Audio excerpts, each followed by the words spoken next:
Hi everyone, today I'm going to show you how to make this style of dichroic feature for jewellery. They're simple to make, but they look fantastic as pendants, earrings and brooches. Welcome to Rocket Rose Art. My name is Jeff.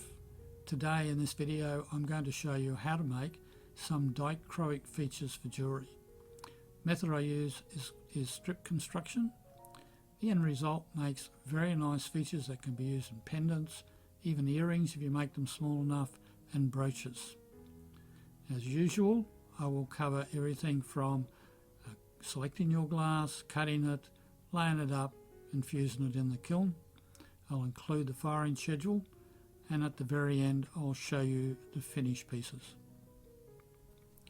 Now if you like this video and you would like to see more, please subscribe and turn on the notifications and hit the like button, and if there's somebody you think will enjoy the video as well, please share it with them. So let's get on with making these dichroic features. The glass we're going to use for this project is 2mm dichro on black. You could use 3mm if you wished, but it will just make the pieces a little heavier and a little thicker. Now my preference is this smoother style that will give you a nice smooth finish, and it comes in a whole range of colours. So we've got some pink here, mixed in with that, blues, greens, yellows and even golds, which means that when you cut it up in the strips you get a lot of variation.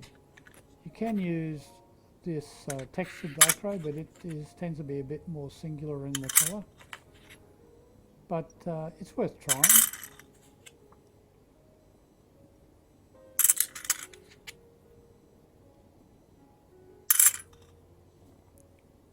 Now you can also use plain opal glass and just mix that in with your dichro, and also transparent. You could possibly lay that over the top of the dichro.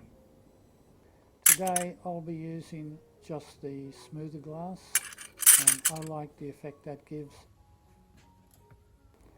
The cutting process is really quite simple. Just cut all your dichro into 5 or 6mm strips. You will then need to cut a small piece for your bail, which will depend entirely upon the size of your bail. And you could cut the strips wider if you wanted, that's not a problem. It really depends upon your design. And you can use irregular shaped pieces that are just scrap. You'll see that when I assemble these later, I will actually put angles on the end of some pieces. The basic technique for laying up the dichro is really quite simple. You only need to allow for the bail you're going to use, so you've got something on the back to glue onto. Now you can see on these little demos here, I've got a piece there that's big enough for the bail. I've got one there big enough for the bail. On this one I've got 2 strips, one either side, and I've tied it together with a horizontal piece there, or you can tie it together with laying vertical pieces like that. This one here will start out with the middle piece overlapping that, and then I'll put some side pieces on and tie it all together with some horizontal pieces. You can see in this one here, what I've done is I've actually got the piece for the bail, and then I've put some horizontal pieces below that, and then tied it together with a vertical piece with a couple of decorations. And this one here, I have the piece at the top for the bail, and then laid the middle piece over so it lies over it, one each side, and again tied it all together with some horizontal pieces. And this one, I've got a piece at the top, the middle one I butted up, it has moved, I don't think it matters, and then I've tied it all together with vertical pieces.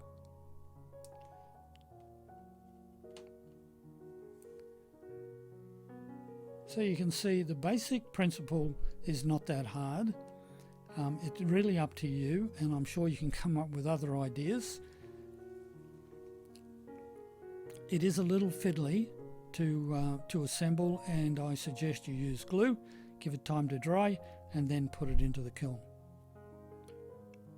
Now I'll go away and assemble a few of these, and then I'll come back and show it to you before we put them into the kiln for a tack fuse. And as you can see by the texture on all of these, it is just a tack fuse, not a full fuse.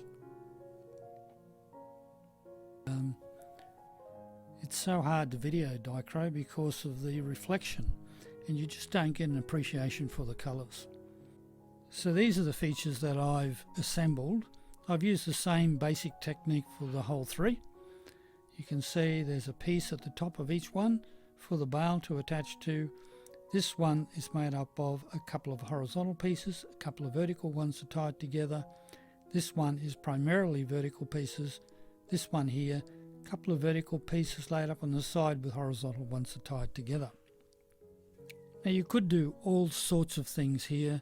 You could make your strips wider, you can make them different shapes. It doesn't really matter. You can use up scrap pieces that are just random shapes if you wish to. Lay them in a pattern and lay them over each other so it ties it all together. It is really up to you. Remember, these are all just 2mm dichro on black, and they will only be tack fused. Don't full fuse, because if you do, you'll end up with everything just fused together in a blob. So now we're going to put these in the kiln for a tack fuse, and then I'll be back to show you the final pieces.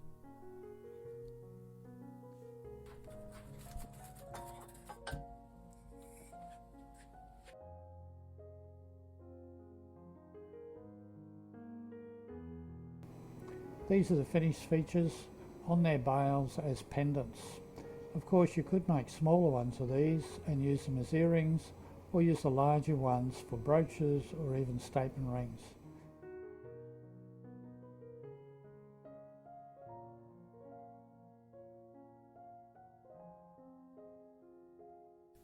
Well, I hope you enjoyed that. That was a bit of fun, and I hope it's got the creative juices flowing. There's many different things that you could use that method for. If you've got any questions, please ask in the comments, and I will endeavour to answer everything. Any tips or suggestions I'd appreciate as well. In the description you'll find some links to other videos and some other related content. And if you want to watch any videos right now, there'll be links up here and down here. And please don't forget to subscribe. And until the next video, I'll say bye for now.